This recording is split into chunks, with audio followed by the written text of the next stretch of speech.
Yakin polisi tak cukup bukti, pengacara Pegi minta HP Vina hingga CCTV dibuka. Pengacara Pegi Setiawan, Tony RM meminta penyidik Polda Jawa Barat, Jabar, membuka isi ponsel Vina Cirebon dan kekasihnya, Eki. Selain itu, Tony juga meminta agar penyidik membuka rekaman CCTV di sekitar lokasi pembunuhan Vina dan Eki pada 2016 silam. Hal tersebut disampaikan Tony menanggapi soal Kejaksaan Tinggi, Kejati, Jabar yang meminta Polda Jabar melengkapi berkas Pegi. Tony berkeyakinan, Polda Jabar tak akan sanggup melengkapi berkas tersebut. Kami yakin penyidik Polda Jabar tidak akan bisa melengkapi alat bukti, karena memang alat buktinya tidak ada, ucap Tony, dikutip dari tayangan Kompas TV, Minggu, tanggal 29 Juni tahun 2024. Kami kan sering berteriak, apa alat bukti yang dimiliki penyidik sehingga memiliki klien kami sebagai tersangka. Menurut Tony, Polda Jabar tidak memiliki cukup alat bukti untuk membuktikan Pegi sebagai tersangka pembunuhan Vina dan Eki.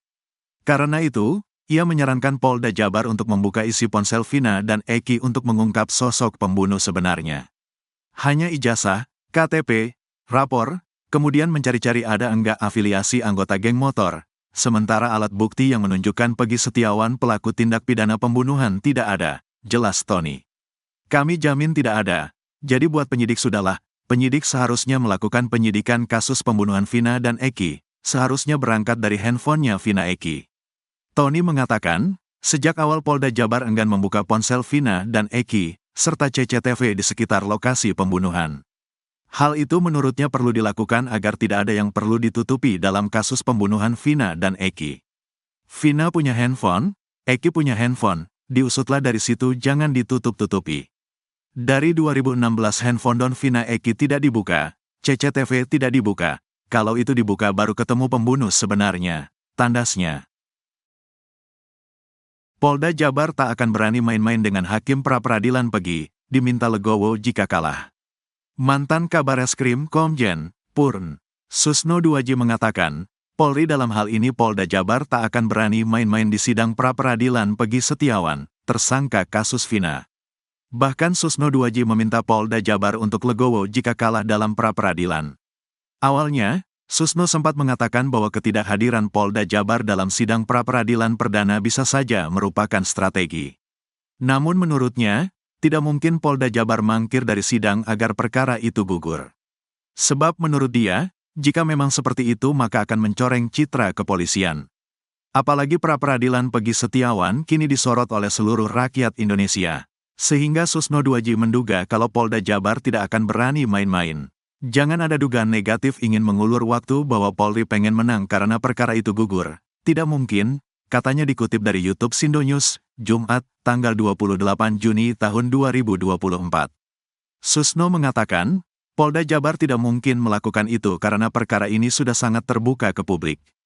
Seluruh rakyat Indonesia, seluruh pengamat, seluruh TV, seluruh medsos menunjukkan perhatiannya ke Pegi, kata dia. Sehingga, tidak mungkin Polda Jabar berani main-main di pra-peradilan Pegi Setiawan. Apalagi, Hakim PN Bandung, Eman Sulaiman juga sudah mewanti anti Polda Jabar agar tidak membuang-buang waktu. Mana mungkin mau main kejar-kejar waktu, tidak mungkin, tidak akan berani dan tidak akan sempat, tegas Susno Duaji lagi. Bahkan menurutnya, sangat picik jika ada anggota Polri yang berpikir seperti itu. Kalau ada di level penyidik yang berpikir seperti itu, berarti dia picik, tidak membaca situasi, ungkapnya. Soal ketidakhadiran Polda Jabar di pra-peradilan, menurutnya hal itu terbilang wajar. Kalau soal pra-peradilan tidak hadir saya sepakat, itu memang sering, yang jadi masalah ditunggu 45 menit belum datang. Apakah surat nyangkut di tata usaha pengadilan? Apakah Polda salah telepon? Kata dia. Susno pun merespon pernyataan Kabid Humas Polda Jabar, Kombes Jules Abraham Abbas yang mengatakan hadir di sidang pra-peradilan tanggal 1 Juli tahun 2024 nanti. Aku bangga dengan adik-adikku kalau hadir, kita yakin dia akan membuka alat buktinya, ungkap Susno. Ia juga menegaskan bahwa dalam pra-peradilan itu tidak ada yang kalah dan menang, tapi yang menang adalah kebenaran. Susno Duaji pun meminta Polda Jabar legowo jika nantinya kalah di pra-peradilan. Kalau Polda Jabar kalah, bersyukur hasil kerjanya dikoreksi, penggugat kalah syukur, ternyata tanggapannya keliru, pungkasnya. Hakim Pra-Peradilan Pegi, ancam, Polda Jabar, tegas sebut tak ada kepentingan. Seolah mengancam para penyidik Polda Jabar, hakim yang memimpin sidang pra-peradilan Peggy Setiawan atas kasus Vina Cirebon, tegas menyebut tak ada kepentingan. Atas dasar itu, hakim sidang pra-peradilan yang diketahui bernama Eman Sulaiman itu menegaskan jika ia tak akan bisa dipengaruhi siapapun dalam sidang yang dipimpinnya tersebut. Diketahui, Peggy Setiawan ditetapkan sebagai tersangka kasus pembunuhan Vina Cirebon dan Eki yang terjadi pada 8 tahun silam. Disebut sebagai buronan selama 8 tahun, akhirnya Peggy ditangkap jajaran kepolisian pada Selasa, tanggal 21 Mei tahun 2024, pukul 18.28 waktu Indonesia Barat. Jajaran Polda Jabar menangkap Peggy di Bandung tanpa perlawanan. Sedianya, sidang pra-peradilan Peggy Setiawan dijadwalkan digelar Senin, tanggal 24 Juni tahun 2024, di Pengadilan Negeri Bandung. Namun, hakim pun terpaksa menunda hingga pekan depan, Senin, tanggal 1 Juli tahun 2024, lantaran pihak termohon dalam hal ini Polda Jabar mangkir. Eman Sulaiman pun menegaskan jangan ada yang berani coba-coba mempengaruhi dirinya. Ia mengatakan, dirinya akan mengabaikan siapapun yang akan mempengaruhinya. Eman Sulaiman bahkan mempertaruhkan kredibilitasnya selama ini sebagai seorang hakim. Kalaupun ada yang mencoba-coba orang yang mempengaruhi, saya abaikan, kata Eman Sulaiman dikutip dari Kompas TV, Senin, tanggal 24 Juni tahun 2024. Dirinya menegaskan kalau ia tak ada kepentingan sama sekali dalam perkara Peggy Setiawan sebagai tersangka pembunuhan Vina dan Eki.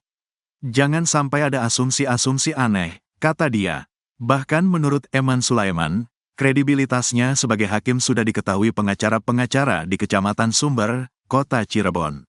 Diketahui, Eman sempat menjadi hakim di Pengadilan Negeri Sumber sebagai hakim tahun-tahun 2016 sampai tahun 2018. Kalau pengacara-pengacara Sumber itu biasanya sudah tahu saya seperti itu, jelasnya. Mendengar hal itu, kuasa hukum Peggy Setiawan, Sugianti Irianti, terlihat menganggukkan kepalanya. Eman Sulaiman pun kembali menegaskan dirinya tak ada kepentingan apapun. Saya tidak ada kepentingan dan tidak ada keuntungan, tegasnya. Seharusnya, sidang pra-peradilan Peggy Setiawan digelar hari ini, Senin, tanggal 24 Juni tahun 2024, di PN Bandung. Namun pihak Polda Jawa Barat tidak memenuhi panggilan PN Bandung. Sidang pra-peradilan Peggy Setiawan ditunda pekan depan, tanggal 1 Juli tahun 2024. Ia pun mengancam kepada pihak termohon jika tak datang lagi, maka sidang akan tetap dilanjutkan. Sah dan patut, datang atau tidak datang, kita lanjut, kata dia. Sebab, dirinya menghargai kuasa hukum Peggy Setiawan yang sudah datang jauh-jauh dari Cirebon. Daripada jauh-jauh dari Cirebon, tapi gak ada sidang, kata Eman Sulaiman. Eman juga mengatakan kalau dirinya ingin perkara tersebut lebih cepat. Jangan sampai persidangan pokok perkara digelar, kita belum tuntas, ujarnya. Harta kekayaan Eman Sulaiman, hakim pra-peradilan Peggy di kasus Vina Cirebon. Dalam waktu dekat ini, Peggy Setiawan alias Perong, akan menjalani sidang pra-peradilan atas penetapan tersangkanya dalam kasus pembunuhan Vina Cirebon dan Eki. Adapun dalam sidang pra-peradilan tersebut, hakim yang mengadili yakni Eman Sulaiman.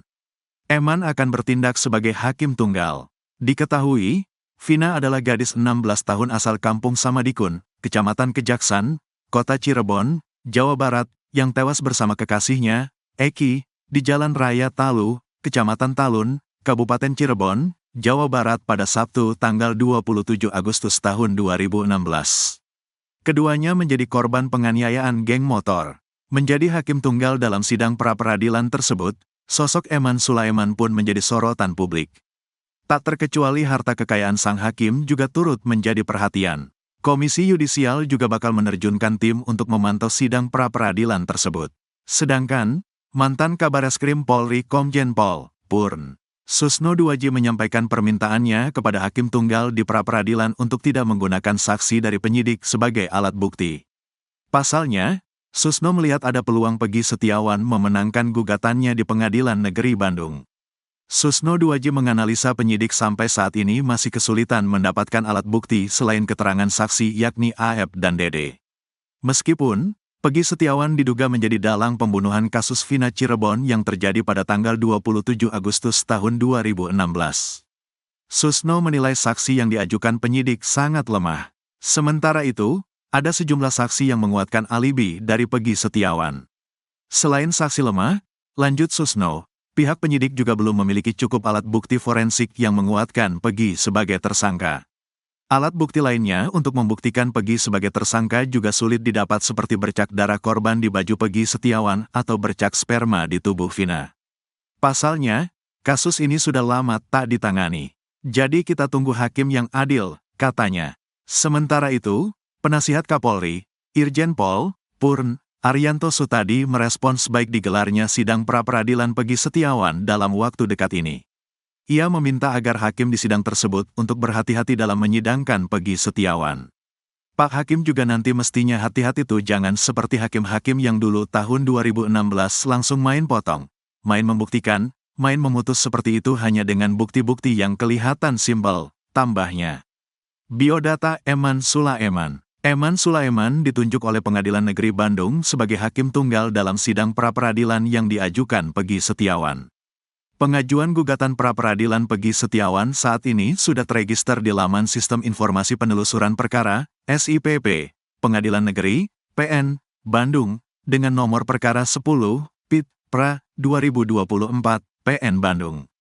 Peggy menggugat Kapolri Cek Polda Jabar Cek di Treskrimum Polda Jabar. Rencananya, sidang tersebut bakal digelar pada tanggal 24 Juni tahun 2024, di PN Bandung. Diketahui, Eman Sulaiman berkarir menjadi hakim sejak tahun 2016. Ia pernah menjadi hakim di Pengadilan Negeri Sumber, Cirebon, dan Hakim Pengadilan Agama Sumedang. Eman Sulaiman juga pernah menjabat sebagai ketua di Pengadilan Tinggi Kupang hingga Pengadilan Tinggi Yogyakarta. Berikut profil lengkapnya.